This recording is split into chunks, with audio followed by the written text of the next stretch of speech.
Explain by Danish YouTube channel में आपका दिल से वेलकम। आज इस वीडियो में हम बात करने वाले हैं 2021 में आई हुई film last night in Soho के बारे में। ये एक साइकोलॉजिकल थ्रिलर, हॉरर और ड्रामा पर बेस्ड है। ये मूवी का रिकमेंडेशन मुझे बहुत सारे अदर एक्सप्लेनेशन चैनल्स में देखने को मिला, क्योंकि मेरे 2 वीडियो पर इतने अच्छे खास कमेंट आए नहीं थे। और वो कमेंट्स थे ये कि अगली बार laser night in Soho explain करना, please please please last night in Soho explain करो प्लीज़। अब ये नहीं समझ आ रहा है कि इस मूवी का नाम लास्ट नाइट इन सोहो है कि एक्सप्लेन है।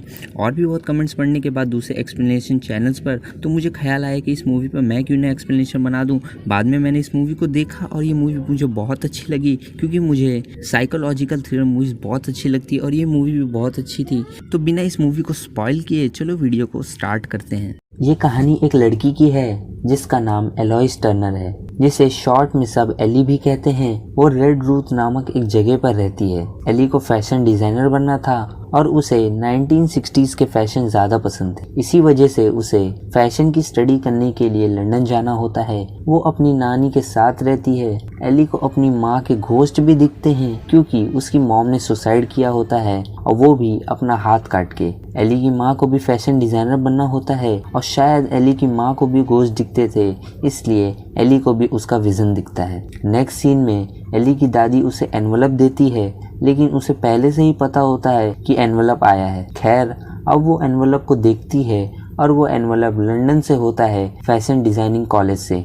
मतलब उसे अप्रूवल मिल चुका है लंदन जाने के लिए, फैशन की पढ़ाई करने के लिए। अब वो लंदन के लिए निकल जाती है और उसे कॉलेज के हॉस्टल में रहना होता है। एली की रूममेट का नाम जोकास्ता होता है, जो कि एक बहुत ही ज़्यादा बिगड़ी हुई लड़की होती है। वो उसे बिल्कुल भी पसंद नहीं करती, इसलिए वो उसको हर जगह मजाक भी बनाती है। जोकास्ता अपने फ्रेंड के साथ मिलकर हॉस्टल में पार्टी भी करती है, जिसकी वजह से एली बहुत परेशान थी। उसके 1960s के फैशन डिज़ाइन और छोटे शहर से होने की वजह से उसे कोई भी पसंद नहीं करता था और जोकास्ता भी उसे पसंद नहीं करती थी, सिवाय एक लड़के के जिसका नाम जॉन होता है। और उसका नेचर बहुत ही ज़्यादा अच्छा होता है और वो सिर्फ एक ही लड़का होता है जो एली से अच्छे से बात करता है। हॉस्टल के माहौल की वजह से उसे कोई दूसरा कमरा रेंट पर लेना पड़ता है, जो कि उसके ही तरह ओल्ड फैशन होता है। और जैसा मैंने आपको बताया था कि एली को तो 1960s के ओल्ड फैशन ही पसंद थे, तो ये घर उसके लिए सोने पे सुहागा था। इस घर की मालकिन का नाम मिस कॉलिंस होता है, जो कि एक बूढ़ी औरत है।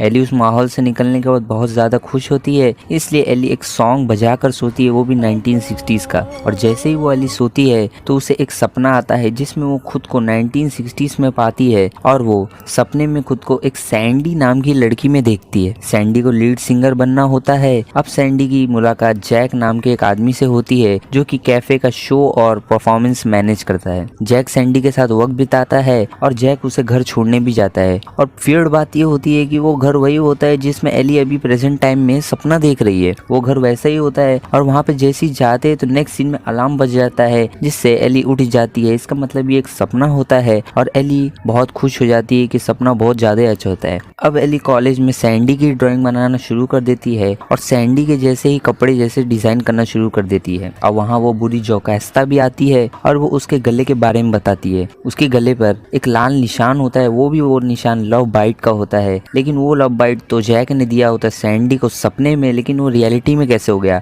स्ट्रेंज। खैर, अब फिर से एली वो सपने को कंटिन्यू करना चाहती है, इसलिए वो नेक्स्ट डे खुशी से सोती है। अब एली फिर से सपने में है और सैंडी की लाइफ जी रही है। अब जैक सैंडी को लेने आया होता है और उसे ऑडिशन के लिए लेके जा रहा होता है, क्योंकि मैंने जैसे आपको बताया था कि सैंडी को तो लीड सिंगर बनना होता है। जैक उसे नाइट क्लब ऑफ सोहो में लेके जाएगा। सैंडी वहाँ नाइट क्लब ऑफ सोहो में पहुंच जाती है और वहाँ पे ऑडिशन देती है, जिसमें जैक उसे गाना देने की भी बात करता है और बाद में वो फिजिकल इंटीमेट भी होते हैं। और फिर से अलार्म बजता है, जिसकी वजह से एली फिर से उठ जाती है, जो सपने में थी। ये सपना भी बहुत अच्छा होता है, इसलिए वो सैंडी के जैसे ही कपड़ा पहनना शुरू कर देती है, क्योंकि उसे वो सैंडी बहुत पसंद आती है। एली सैंडी के जैसे कपड़े डिज़ाइन करती है और उसका हेयर स्टाइल भी वैसा ही रखती है जैसा सैंडी रखती थी, और बात भी उसके जैसा ही करने लगती है। दूसरा घर रेंट पे लेने की वजह से और कपड़े खरीदने की वजह से उसके पैसे ख़त्म हो जाते हैं, इसलिए उसे एक बार में पार्ट टाइम जॉब करना पड़ता है। उस पार्ट टाइम जॉब में उसके हेयर स्टाइल और कपड़ों की वजह से एक बुढ़ा आदमी उसे पहचान लेता है क्योंकि वो सैंडी को जानता है और 1960 सर यहाँ पर ही है। एली उस नाइट क्लब को भी देखती है जो रियल में एग्जिस्ट करता है। वो एली इन चीज़ों पर ध्यान नहीं देती और क्योंकि उसे सपने देखने में मज़ा आ रहा होता है इसलिए वो अब रात में फिर से सपने देखने के लिए सो जाती है। अब वो फिर से सैंडी बन चुकी है। सैंडी को गाना देने के बजाय वो बार डांसर बनाया जाता है। अब कहानी यहाँ से बिल्कुल चेंज हो जाती है। सैंडी जिस जैक को अच्छा आदमी समझती थी उसने ही उसे इस बार में बेच दिया होता है। सैंडी जिस जैक को अच्छा आदमी समझती थी उसने इस बार में उसे वैश्यावृत्ति में बेच दिया होता है। ये जैक का एक बिजनेस होता है लड़कियों को फंसाने का और ऐसा ट्विस्ट देखकर एली बहुत चौंक जाती है। अब फिर से अलार्म बजता है। एली उस अलार्म को बंद करने को जाती है तो वो देखती है वो फिर से सपने में ही होती है। सपना हो जाने के बाद अब वो सैंडी से नफरत करने लगती है। एली उस पब में बुढ़े से रिटर्न मिलती है जहाँ पर एली जॉब करती है। बुढ़ा आदमी उसे कहता है मैं यहाँ पे खूबसूरत लड़कियों के बारे में इंफॉर्मेशन निकालता हूँ। एली उस बुढ़े आदमी की बात समझ नहीं पाती। एली अपने बॉस से पूछती है कि तुम भूतों पर विश्वास करती हो क्या, क्योंकि एली को अब लग रहा होता है कि ये सब भूत कर रहा होता है। अब एली घर पहुंचती है लेकिन इस बार वो सपना बिल्कुल भी नहीं देखना चाहती है। लेकिन इस बार बिना सोए सपना शुरू हो जाता है। जैसा लग रहा हो कि वो रियल में है या फिर सपने में है। जैक एली का हाथ खींचकर ले जाता है। अब एली सैंडी बन चुकी है। सैंडी इस जगह पर फंस चुकी है। जैक ने उसे एक वैश्यावृत्ति बना दिया है। सैंडी से एक आदमी मिलता है जो उसे यहाँ से निकालने की बात कर रहा होता है लेकिन सैंडी उस पर ज्यादा ध्यान नहीं देती है। इस आदमी को देख लो, बाद में फिर से आने वाला है। एली चौंक कर उठ जाती है लेकिन इस बार आधी रात में। लेकिन इस बार वो सपने में ही होती है और वो सारे आदमी उसकी तरफ बढ़ रहे होते हैं जो उसे सपने में सैंडी के साथ दिखते हैं और वो उस सीन में बहुत ही ज़्यादा डर जाती है। और जैसे ही वो डर जाती है तो वो एकदम चौंक के उड़ जाती है। अब वो कॉलेज पहुंचती है तो वहाँ पे भी वो डरी हुई होती है उस सपने की वजह से। ये दिन हैलोवीन का होता है। हैलोवीन उनके लिए एक फेस्टिवल के तौर पे होता है, इसलिए जॉन जिसके बारे में मैंने आपको पहले भी बताया था वो उसे हैलोवीन पार्टी में इन्वाइट करता है। एली उसे हाँ कर देती है क्योंकि उसे वो सपने और वो भूतों से बहुत परेशान होती है। अब एली जॉन के साथ पार्टी में चली जाती है लेकिन वहाँ पर भी उसे बहुत सारे विजन्स दिख रहे होते हैं भूतों के। इसी वजह से वो जॉन को कहती है कि आज तुम मेरे घर पे ही सो जाओ क्योंकि उसको तो सपने दिख रहे होते हैं। अगर वहाँ पे जॉन होगा तो उसे साथ मिलेगा और एली अच्छे से सो पाएगी। अब रात का समय होता है और एली को फिर से सपना शुरू हो जाता है आना। इस बार वो देखती है कि जैक सैंडी को चाकू मार देता है जिसकी वजह से एली बहुत ज़ोर ज़ोर से चिल्लाना शुरू कर देती है।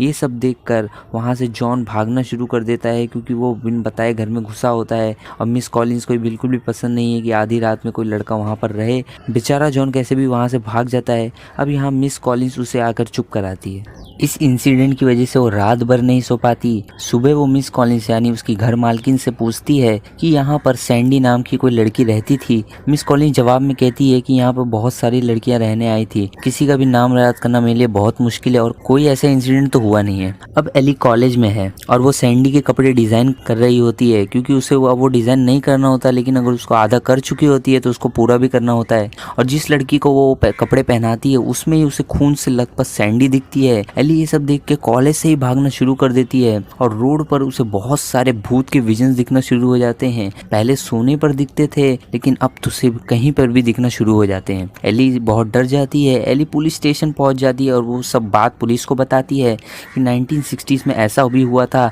और तुम इस पर इन्वेस्टिगेशन करो। पुलिस उसको पागल समझती है और एली को यहाँ से जाने को कहती है। अब एली पुराने न्यूज़पेपर में से 1966 के मर्डर के इंसिडेंट को ढूंढती है लेकिन उसे ज्यादा कुछ नहीं मिलता। मिसिंग केस उसे ज्यादा मिलते हैं। वहाँ फिर से उसे विजन आना शुरू हो जाते हैं और एली जब बहुत ज्यादा गुस्से में आ जाती है और एक भूत को मारने जा रही होती है तो वो जोकैस्ता ही निकलती है।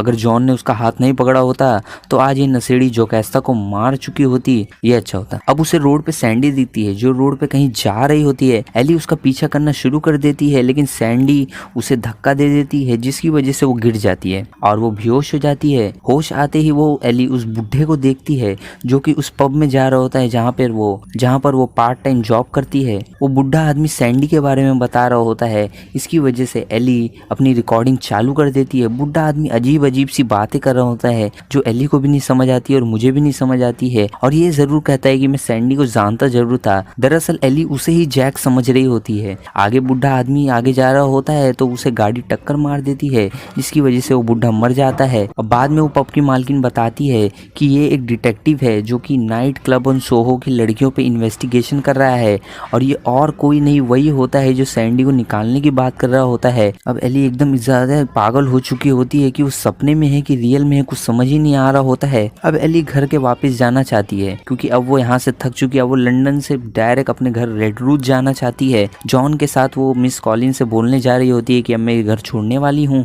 और जब वो घर पहुंचती है तो मिस कॉलिंस उसे एक चाय देती है और उसे बोलती है कि यहाँ पर पुलिस आई थी और वो सैंडी के बारे में पूछ रही थी। एली कहती है कि हाँ मैंने सब कुछ बताया होता है, और वो मिस कॉलिंस को सब कुछ बता देती है कि मुझे क्या क्या हो रहा है, कैसे कैसे मुझे भूत दिख रहे हैं। मिस कॉलिंस जवाब में कहती है कि हाँ यहाँ 1916 में एक सैंडी नाम की लड़की रहती थी। इनफैक्ट मिस कॉलिंस ही सैंडी होती है। वो मिस कॉलिंस का नाम अलेक्जेंड्रा कॉलिंस होता है और वो अपना नाम हर जगह सैंडी बताती है। उस रात जैक ने उसे नहीं मारा होता है कि सैंडी ने उसे मार दिया होता है, और वो उन सबको मार मार कर वहीं पर प्लाई के नीचे डाल देती है। वो क्लब में जाती थी और वहां से ग्राहक लेके आकर यहाँ पर उसे मार देती थी। इसी वजह से जो भी भूत जैसे भी आदमी थे उसे सारे के सारे आदमी दिखते थे। वो सारे के सारे सैंडीज के विक्टिम ही होते हैं, क्योंकि सैंडी सहन करने के बजाय उन्हें मारना शुरू कर देती है। इसी वजह से जब एली न्यूज़पेपर पढ़ रही होती है 60s में ज़्यादा मिसिंग होने के केस ज़्यादा होते हैं, और वो कोई नहीं मिस कॉलिंस ही कर रही होती है। मतलब मिस कॉलिंस मतलब बूढ़ी सैंडी ने एली को भी चाय में पॉइजन दे दिया होता है कि वो ये बात किसी को ना बता पाए, जिसकी वजह से एली अनकॉन्शियस फील करना शुरू कर देती है। सैंडी की सिगरेट न्यूज़पेपर पर गिर जाती है, जिसकी वजह से आग लगना शुरू हो जाता है। एली ने कहा होता है कि अगर मैं 15 मिनट तक ना आऊँ और मुझे भूत के सपने इसलिए आ रहे होते हैं तो जॉन तुम घर के अंदर आ जाना। जॉन वैसा ही करता है। जॉन डोरबेल बजाता है और वहाँ मिस कॉलिंस खड़ी हो जाती है। मिस कॉलिंस उसे चाकू मार देती है और वो एली को भी मारने वाली होती है कि ऊपर वाले कमरे में एली भाग जाती है, क्योंकि उस कमरे में एक फोन होता है जिससे वो पुलिस को फोन लगा सकती है। लेकिन वो जैसी पुलिस को फोन लगाने वाली होती है तो वो सारे विक्टिम्स उसे पकड़ना शुरू कर देते हैं और कहते हैं कि प्लीज तुम सैंडी को मार दो, सैंडी बहुत ही ज्यादा बुरी औरत है। लेकिन वो ऐसा नहीं करती और फोन भी नहीं लगाती, और वहाँ पे मिस कॉलिंस मतलब सैंडी आ जाती है और वो भूत सारे के सारे उसे देखने लगते हैं, और जैक आकर उसे बहुत जोर से थप्पड़ मारता है क्योंकि उसने बहुत गलत किया होता है। उसे सिर्फ और सिर्फ जैक को मारना चाहिए था, लेकिन वो बहुत सारे तुम लोगों को भी मार चुकी होती है। अब उसे उस बात का पछतावा होता है और वो उस एली को कहती है कि तुम जॉन के साथ यहाँ से निकल जाओ और इस घर में मैं जल के मर जाऊंगी। और वो वैसा ही करती है। उस घर में वो आग लगने की वजह से बहुत बड़ी आग लग जाती है और वो उस घर में बैठ जाती है, यानी मिस कॉलिंस सैंडी वहाँ पे बैठ के वहाँ पे जल जाती है। अब अगले सीन में हम देखते हैं कि एली एक डिजाइनर बन चुकी है जो कि बहुत मशहूर बन चुकी है, और उसने 1 ईयर में ही सैंडी जैसे कपड़े डिजाइन किए और वो बहुत ही अच्छे थे। एली की नानी और जॉन उसे कॉन्ग्रेचुलेट भी करते हैं, और हमें देखने को मिलता है कि मिरर में एली की मॉम उसे फिर से दिखती है और बाद में उसे सैंडी भी दिखती है, और वो सैंडी को देखकर बहुत खुश हो जाती है। ये क्या था, और यहीं पे मूवी खत्म हो जाती है। सैंडी का फिर से दिखना मतलब यानी यही हो सकता है कि एली को उसकी माँ के जैसा उसका इमेजिन दिख रहा है, या तो ऐसा भी हो सकता है कि ये सब जो भी हुआ था ये एली का एक सपना ही था जो उसने देखा था, क्योंकि उसको एक फैशन डिज़ाइनर बनना होता है और वो शायद बहुत दिन से बहुत सारे सपने देख चुकी है और ये उसका एक सपना है। तो ये था पूरा explanation last night in Soho का। अगर आपको ये वीडियो अच्छी लगी तो चैनल को सब्सक्राइब करें, वीडियो को लाइक करें और कमेंट करके बताइए कि आपको मूवी का कौन सा पार्ट ज़्यादा अच्छा लगा। तो चलिए तब तक के लिए बाय।